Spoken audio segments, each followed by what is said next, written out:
Hari ini kita akan renungkan kitab 1 Samuel pasal 31, teksnya ayat 1 sampai 13, dan sudah dibagi dua paragraf.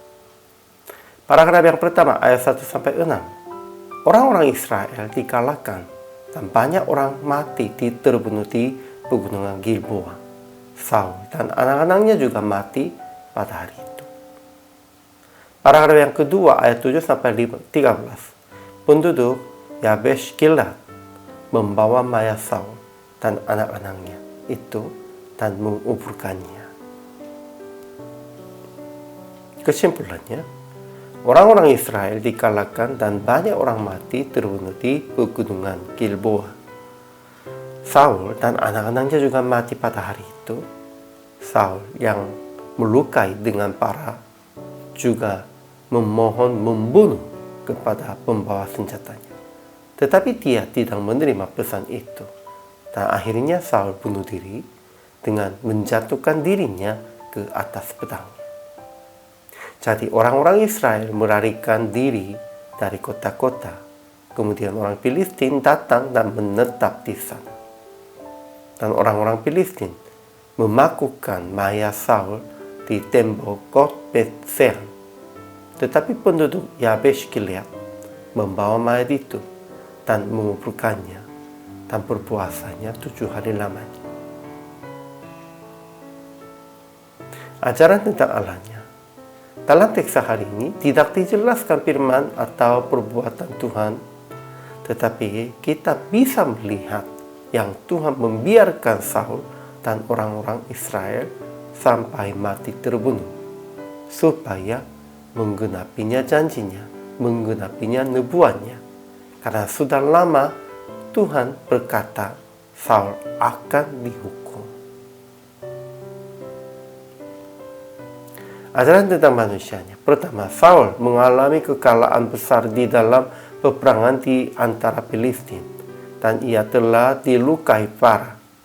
Dia tidak memohon ampun kepada Tuhan, hanya memohon membunuh kepada pembawa senjatanya.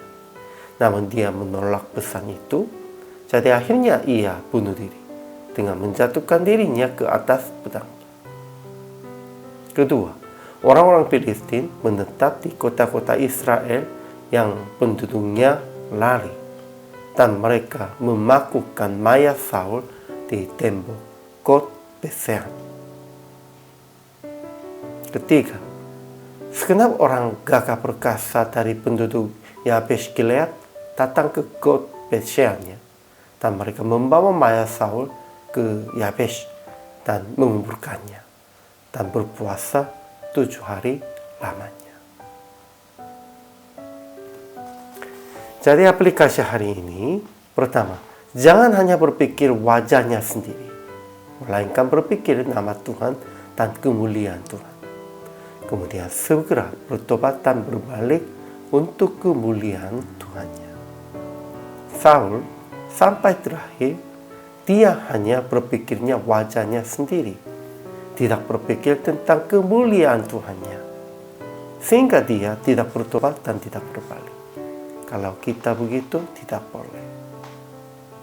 Kedua, membalas kebaikan kepada sesama, teman-teman, dan mereka sekeluarganya. Sekalipun mereka tidak bisa memberi apa-apa, tidak membalas apa-apanya.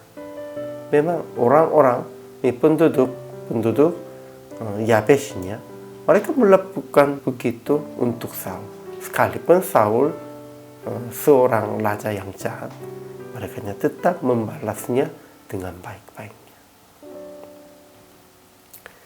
Jadi akhirnya praktik hari ini, janganlah hanya berpikir muka Anda sendiri, melainkan lebih mementingkan nama Yesus, Juru Selamat kita, dan usaha akan selesaikan tugas Anda yang harus diselesaikan sebelum mati, supaya memuliakan nama Yesus dengan kehidupan Anda. Di dalam kehidupan kita tidak boleh berpikir tentang wajahnya sendiri. Harus berpikirnya kemuliaan nama Yesus saja. Inilah kehidupan yang layak bagi orang percaya. hari ini juga selamat melayani. Tuhan Yesus memberkati.